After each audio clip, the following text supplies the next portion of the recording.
मित्रों नमः शिवाय। मैं ज्योतिष देवज्ञ पंडित देवेंद्र द्विवेदी शहडोल मध्य प्रदेश से। मित्रों, ग्रह गोचर। मित्रों, मैं हमेशा आपसे एक प्रार्थना करता हूं, हर वीडियो में हर व्यक्ति अपने भविष्य को लेकर के चिंतित रहता है,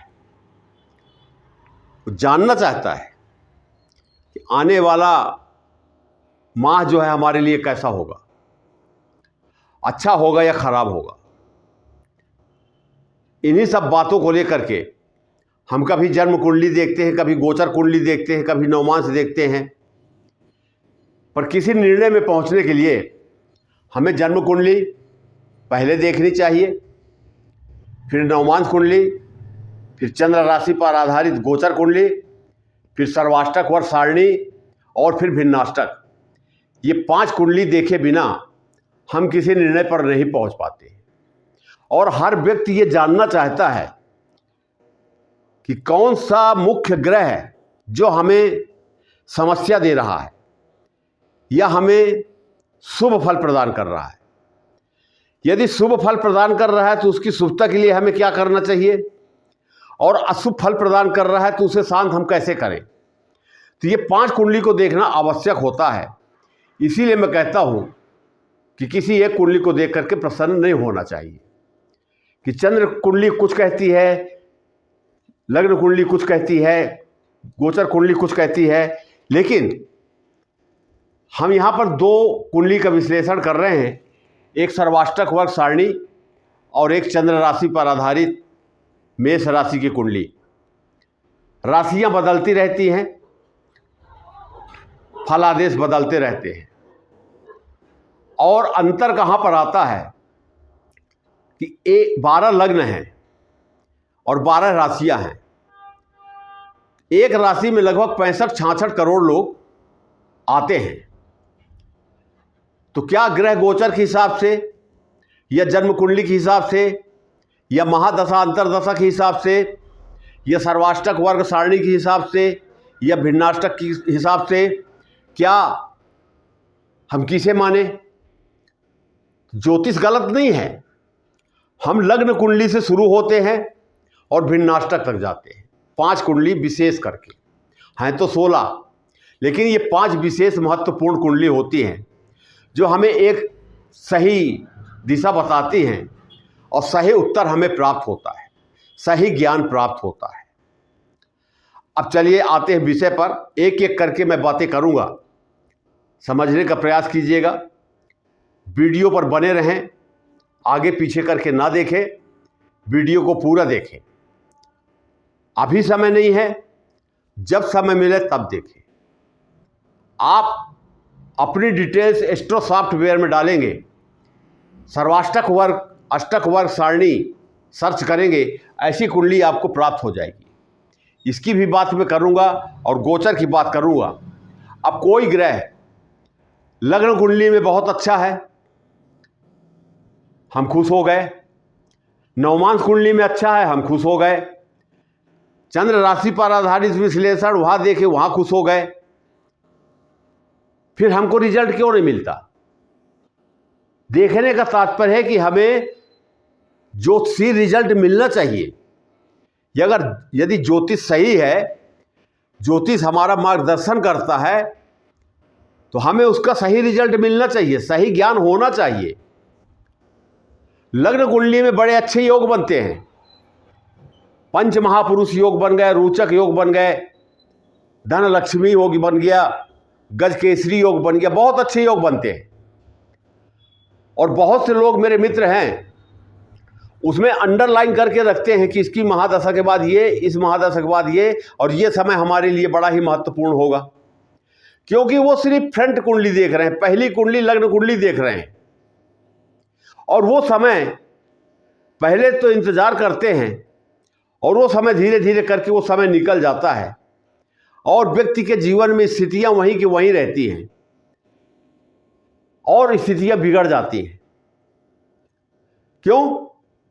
कि वही ग्रह हो सकता है कि नवमांश कुंडली में जाकर के किसी अशुभ पापी ग्रह के साथ संबंध बना लिया हो, अशुभ भाव में चला गया हो, तो उसकी जो शुभता हमको दिख रही थी लग्न कुंडली में, वो शुभता में कमी आ गई, शुभ परिणाम हमें प्राप्त नहीं हो रहे हैं और वो समय जो है निकल जाता है।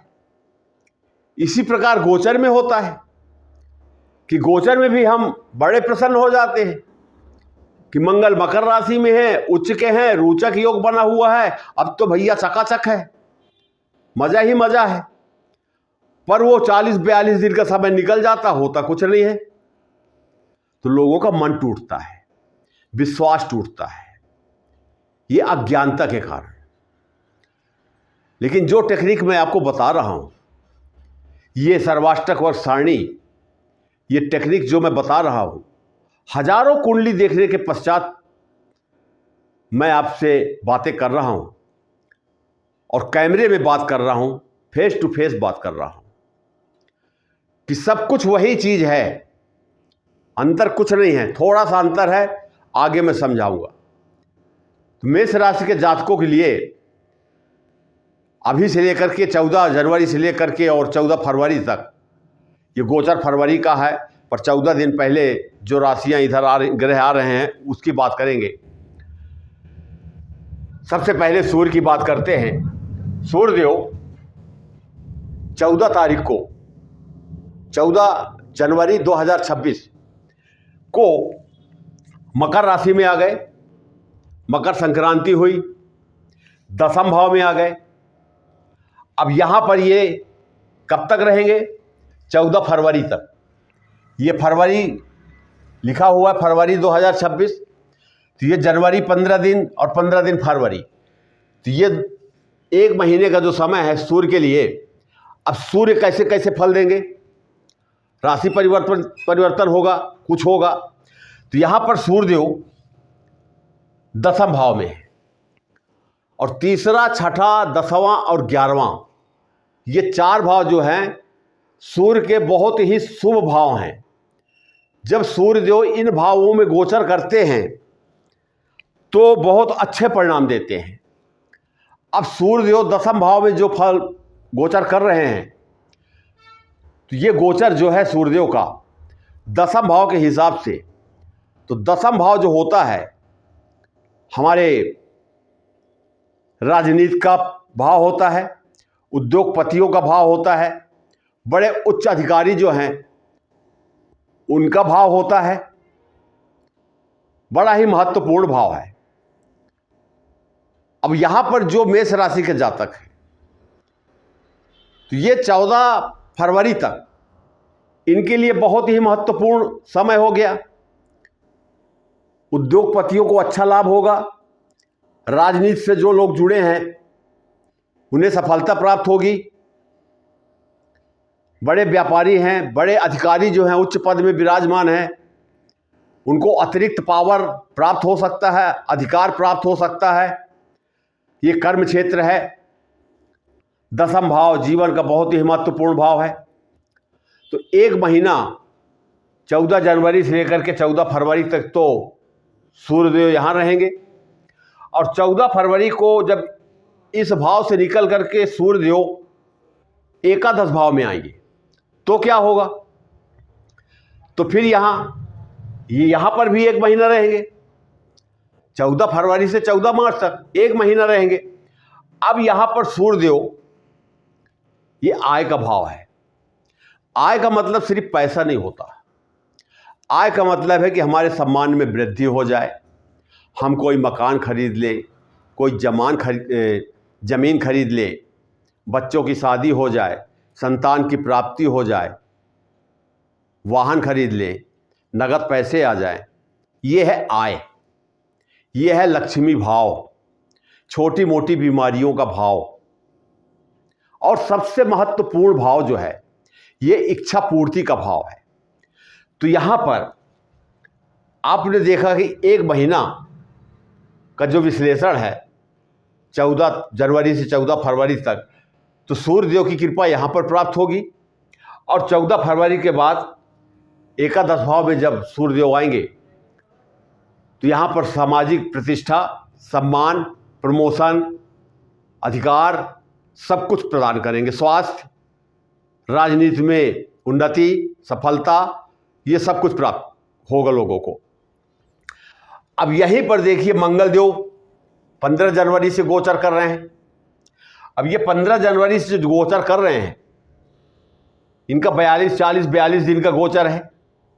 तो ये 15 जनवरी से अभी यहीं पर रहेंगे पूरे महीने में, पूरे जनवरी में, 23 फरवरी तक रहेंगे। अब ये 40-42 दिन का जो मंगल का गोचर है, मेष राशि के जातकों के लिए बहुत ही महत्वपूर्ण है, बहुत ही अच्छा है।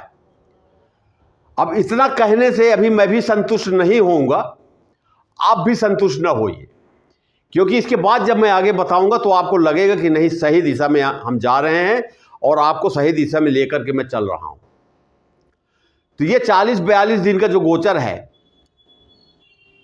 मंगल तो वैसे भी जमीन के कारक, प्रॉपर्टी डीलिंग से जो लोग जुड़े हैं, जो लोग मकान खरीदना चाहते हैं, वाहन खरीदना चाहते हैं,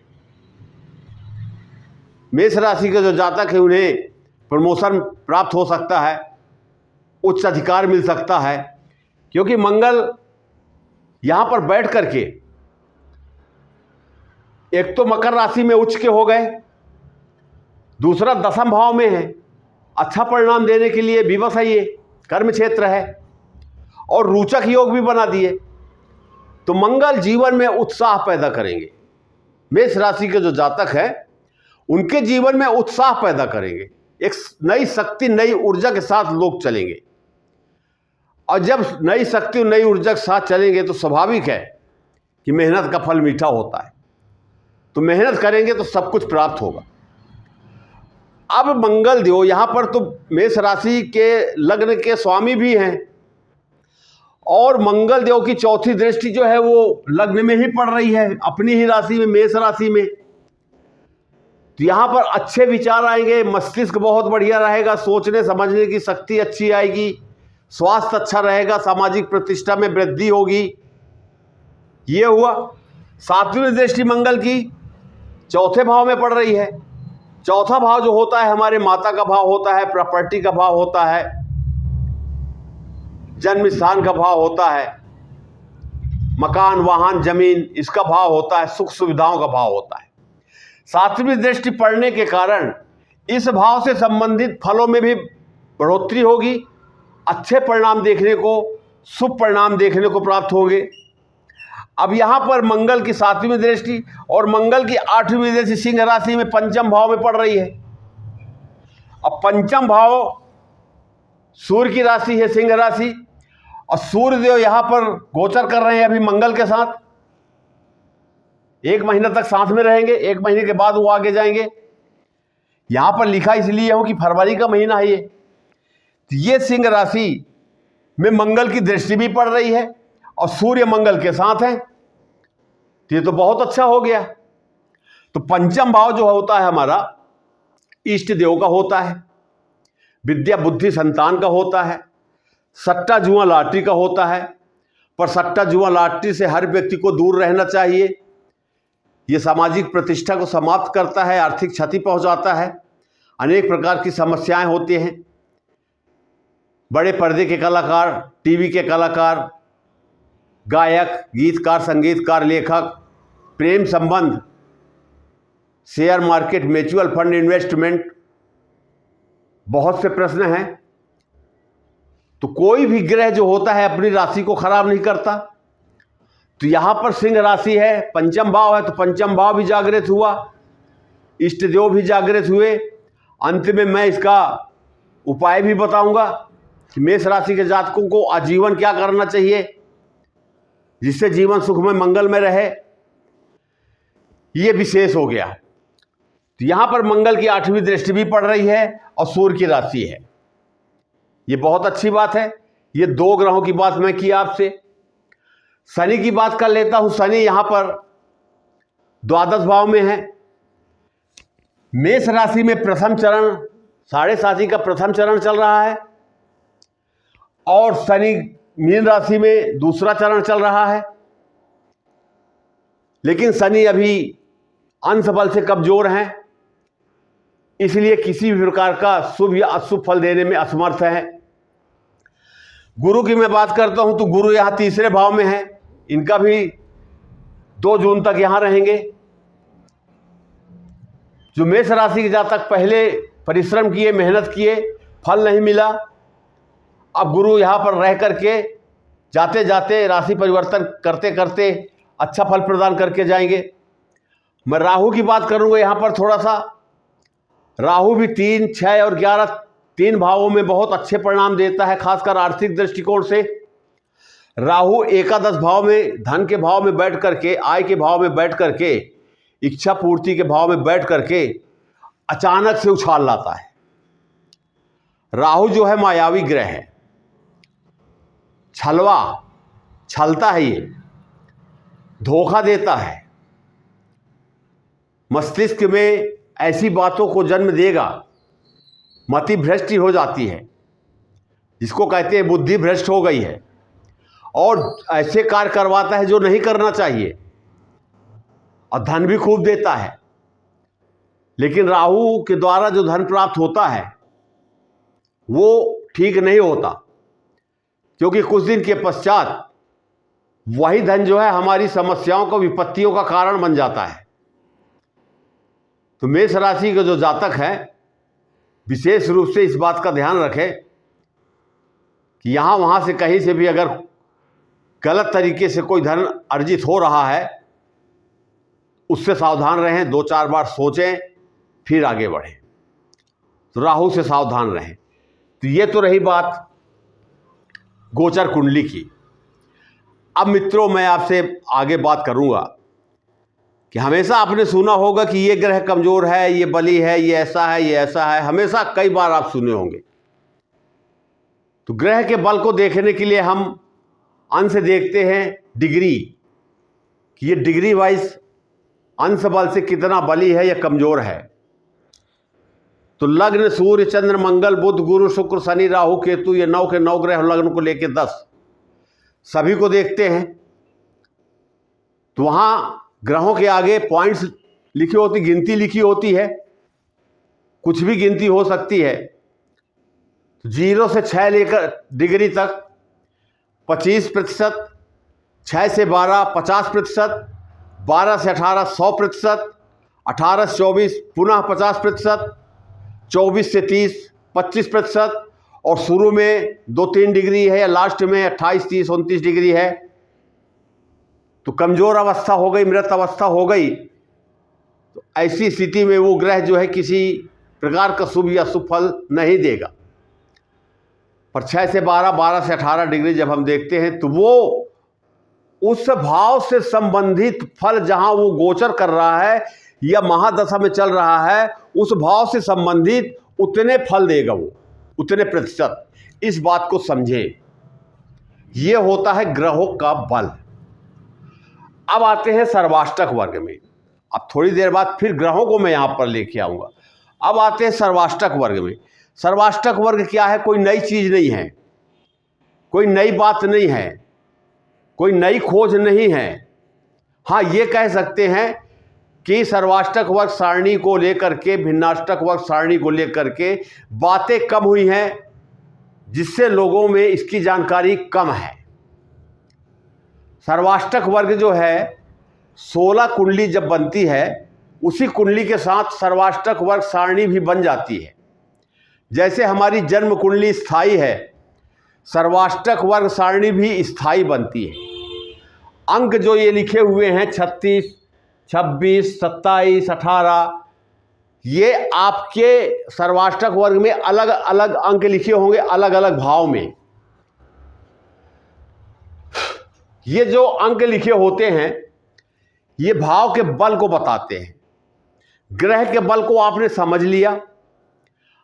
अब कोई भी ग्रह है किसी न किसी भाव में तो बैठेगा, 12 भाव हैं, किसी न किसी भाव में तो बैठेगा।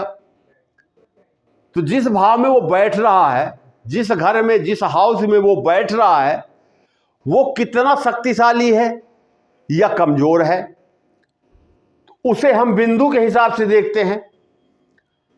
साउथ में इसे बिंदु कहते हैं, नॉर्थ में रेखाएं कहते हैं, कुछ अंक बोलते हैं, कुछ लोग बिंदु बोलते हैं, कुछ लोग पॉइंट्स बोलते हैं, कुछ लोग गिनती बोलते हैं, पर सभी का अर्थ एक ही है। मैं यहां बिंदु करके संबोधित करूंगा। तो उस भाव में, किसी भी 12 भाव में कितने बिंदु प्राप्त हैं, हमें यह देखना है। उस बिंदु के अनुसार उस भाव का फल हमें प्राप्त होगा।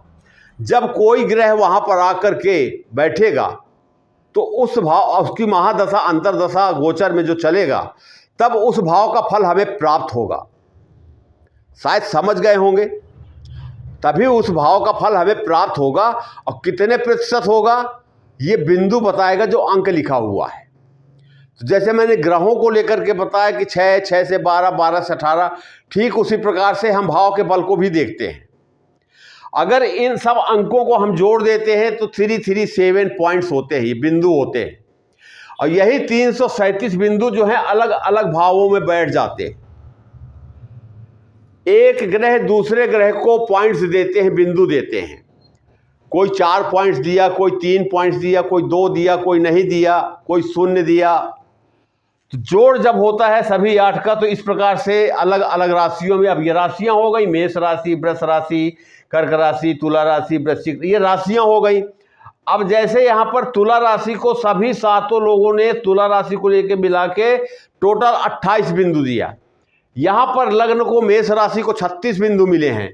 यहाँ पर मकर राशि को चौथे भाव में 10 बिंदु मिले हुए हैं। यहाँ पर 36 बिंदु मिले हुए हैं।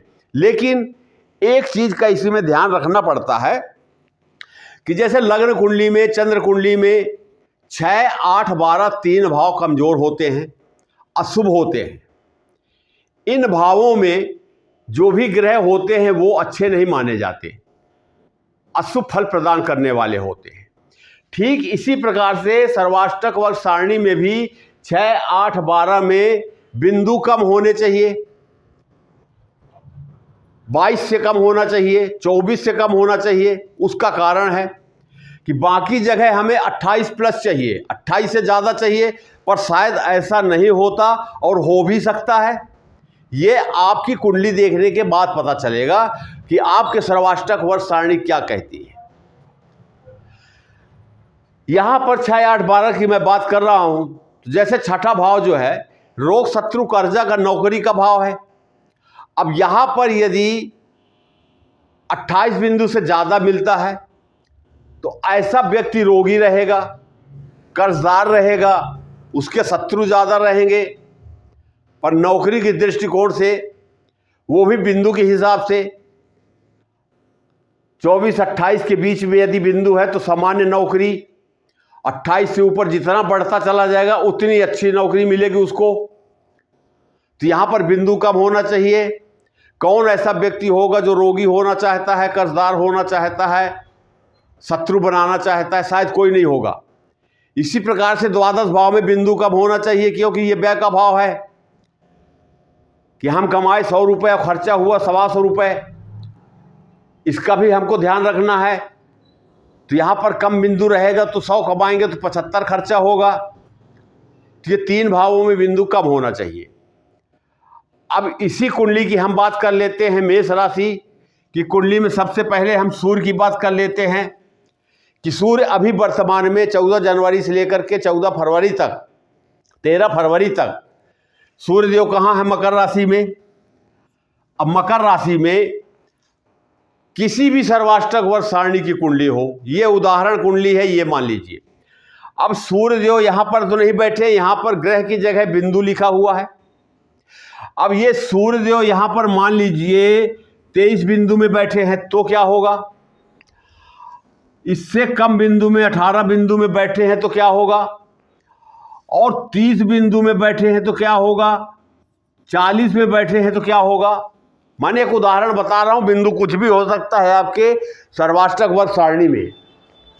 अब सूर्यदेव यहाँ पर तो बहुत अच्छी स्थिति बना दिए। चलिए ग्रह अंश वाइज भी हम देखते हैं, बड़े अच्छे हैं, 12 से 18 डिग्री के बीच में है। लेकिन ये अगर 24 से नीचे आते हैं, जितना नीचे जाएंगे तो इस भाव से संबंधित जो फल हैं ये भाव काहे का है पहले भी मैं बता चुका हूं कि राजनीति का भाव है, उच्च पद का भाव है, उद्योगपतियों का भाव है, सामाजिक प्रतिष्ठा का भाव है। तो अगर यहां पर सूर्यदेव 24 से कम बिंदु में है तो इन सब बातों में कमी आएगी, समस्याएं आएंगी। 24 से 28 है तो सामान्य स्थिति रहेगी, और 28 बिंदु से अगर ऊपर चला जाता है 30, 35, 38, 40 चला जाता है, जितना ज़्यादा जाएगा तो सूर्यदेव उतना अच्छा ही परिणाम देंगे, उतनी अच्छी ग्रोथ प्राप्त होगी। तो सूर्य तो आज यहां है, कल यहां रहेंगे, परसों यहां रहेंगे, गोचर तो चलते रहता है। तो कौन सा भाव हमको कब कितना फल देगा, कौन सा ग्रह वहां पर जा रहा है, हमें ये देखना चाहिए। तो ये बिंदु के हिसाब से हम सब कुछ स्पष्ट रूप से जान सकते हैं। इसी प्रकार से मंगल यहां पर उच्च के हैं, अच्छी बात है। दसम भाव में है, अच्छी बात है। रोचक योग बना है, अच्छी बात है। लेकिन यहां पर उच्च नीच नहीं लगता, कोई शुभ योग नहीं लगता। यहां पर मंगलदेव कितने बिंदु में बैठे हैं यह देखना है। अच्छे बिंदु में बैठे होंगे तो अच्छा फल होगा, 24 से कम बिंदु में बैठे होंगे तो समस्याएं होंगी। यही अंतर आ जाता है 65-66 करोड़ लोगों के बीच में, क्योंकि 65-66 करोड़ लोगों में किसी की सूर्य की महादशा चल रही है, तो किसी की मंगल की चल रही है, तो किसी की राहु की चल रही है, कुछ ना कुछ कोई ना कोई ग्रह महादशा अंतर्दशा चलती ही है। गोचर तो ठीक है, अब उसको भी देखना है। तो आप देखें किस भाव में बैठा है, वो कहां गोचर कर रहा है भाई, कहां पर राशि है इसकी। अब वही अगर छठे भाव में बैठा है, 38, 35, 38 बिंदु लेकर के बैठा है कोई भी ग्रह यहां पर, तो वो बिंदु के हिसाब से फल देगा, उसको कर्जा से लाद देगा, बीमारी से लाद देगा, शत्रुता बना देगा, अनेक समस्याएं दे देगा। यहां पर भी वही स्थिति आती है जैसे 36 बिंदु लिखा हुआ है। अब ये जो है मकान वाहन का सुख सुविधाओं का घर है, तो यहां पर अगर कोई ग्रह बैठता, कोई भी ग्रह बैठे, सूर्य चंद्र मंगल बुध कोई भी ग्रह बैठे, तो अपने गोचर महादशा अंतर्दशा में इस भाव का फल जो है कैसे देगा, ठीक इसी प्रकार से जैसे मैंने बताया। अगर वो 28 के ऊपर जा रहा है बहुत अच्छी बात है, वो आदमी लकी है। ये समानता जो है देखिए एक जैसे नहीं है, एक ही राशि के कई लोग रहते हैं, एक लग्न में कई लोगों का जन्म होता है, डेली होता है, पर उनका विश्लेषण जो है बिल्कुल अलग अलग हो जाता है। आप भी जानना चाहते हैं कि अपनी महादशा अपनी अंतर्दशा के बारे में और गोचर के बारे में, तो यही पद्धति जो है, यही टेक्निक अपने जीवन में लाइए आप। अब यहां पर जैसे सूर्य और राहु बैठ गए तो ये ग्रहण योग बन गया, जन्म कुंडली के हिसाब से चंद्र राशि के आधार पर दोनों कुंडली में ग्रहण योग बन गया। लेकिन यहां पर राहु और सूर्य जब बैठ गए तो कोई ग्रहण योग नहीं है। यहां पर 36 बिंदु है तो राहु भी 36 बिंदु के हिसाब से काम करेगा, अच्छा फल देगा, और सूर्य भी 36 बिंदु के हिसाब से अच्छा फल देगा। तो यहां का बिंदु वर्तमान में यदि मैं बात करूं 14 जनवरी से लेकर के 14 फरवरी तक की मैं बात करूं अगर, तो यहां 4 ग्रह है, और 23 फरवरी को मंगल भी यहां पर चले जाएंगे, 5 ग्रह हो जाएंगे। तो ये 5 ग्रह यहां पर कितने बिंदु आपकी कुंडली में आ रहे हैं उसके आधार पर विश्लेषण पक्का हो जाएगा। वो फल देगा कि नहीं देगा, कितना देगा, कम देगा, ज़्यादा देगा, ये बिंदु है। और यदि यहां पर बिंदु कम है, समस्याएं आ रही हैं, तो ग्रहों की शांति कर ली जाती है, ग्रहों का मंत्र जाप कर लिया जाता है, कुछ अनुष्ठान कर लिया जाता है, वो समय हमारा निकल जाता है। वही ग्रह एक भाव में अशुभ फल देता है तो दूसरी जगह जाकर के शुभ फल देता है, क्योंकि बिंदु इधर कम हुआ उधर ज़्यादा हुआ, तो कहीं सामान्य फल भी देता है। मित्रों, ये सर्वाष्टक वर्ग बहुत ही अच्छी टेक्निक है, और मैं अधिकतर इसी का प्रयोग करके विश्लेषण करता हूँ। अच्छे परिणाम आते हैं, बहुत कठिन नहीं है, आप स्वयं भी इसके बारे में जान सकते हैं, देख सकते हैं, ये ज्ञान आप स्वयं प्राप्त कर सकते हैं। अब रही उपाय की बात, तो मेष राशि के जो जातक है ये मेष लग्न के जो जातक हैं, मेष लग्न के स्वामी मंगल देव हैं और पंचम भाव जो है इष्ट देव का होता है। पंचम भाव में सूर्य देव हैं। तो मेष राशि के जो जातक हैं उनके इष्ट देव सूर्य देव हुए और सूर्य अपने आप में देव हैं, सूर्य नारायण हैं। तो सूर्य देव के मंत्र का जाप करना, पूजा आराधना करना आजीवन करना चाहिए, जिससे बाकी ग्रह अशुभ होते हुए भी अशुभ फल देने में कमज़ोर पड़ जाएं। ये तो रहा उपाय। अब ये वीडियो, ये विश्लेषण आपको अच्छा लगा हो, ईमानदारी से मैं कह रहा हूँ, अच्छा लगा हो, मेरी मेहनत आपको लगी हो कि नहीं, मैंने मेहनत करके आप तक ये बातें पहुँचाई है, मैं एक ही अपेक्षा रखता हूँ कि आप लाइक कर दें, सब्सक्राइब कर लें कि ऐसे वीडियो, हर राशि के वीडियो मैं देते रहता हूँ। अपने ग्रुप में शेयर कर दें, घंटी के बटन को दबा दें, ऑल को सेलेक्ट कर लें। बहुत से वीडियो मेरे पड़े हैं यूट्यूब में, आप देख सकते हैं और जानकारी ले सकते हैं। दूसरी बात मित्रों, केवल दिया गया नंबर जो है 9329293499, इसमें व्हाट्सएप मैसेज करें और जैसे ही आपका नंबर आता है मैं आपको स्वयं फ़ोन लगा करके आपसे बातें करूंगा। और एक बात कि मैसेज में आप अपनी समस्या ना लिखें और फ़ोन करके भी अपनी समस्या ना बताएं। अपनी समस्या गोपनीय रखें कि जब मैं आपकी कुंडली का अध्ययन कर लूँगा और आपसे बातें करूँगा, अगर मैं 10 बातें बोलता हूँ, हो सकता है 2 बात उसमें से गलत हो जाए, पर 8 बातें सही होती हैं। पूरा विश्लेषण करने के बाद मैं आपसे स्वयं पूछता हूँ कि आपके मन में यदि कोई प्रश्न शेष रह गया हो, उसके बारे में भी बातें हो जाती हैं। बड़ा ही महत्वपूर्ण विषय, बड़ा रोचक वीडियो। पुनः कहूँगा जाते जाते कि आप इसे लाइक कर दें, सब्सक्राइब कर लें। नमः शिवाय।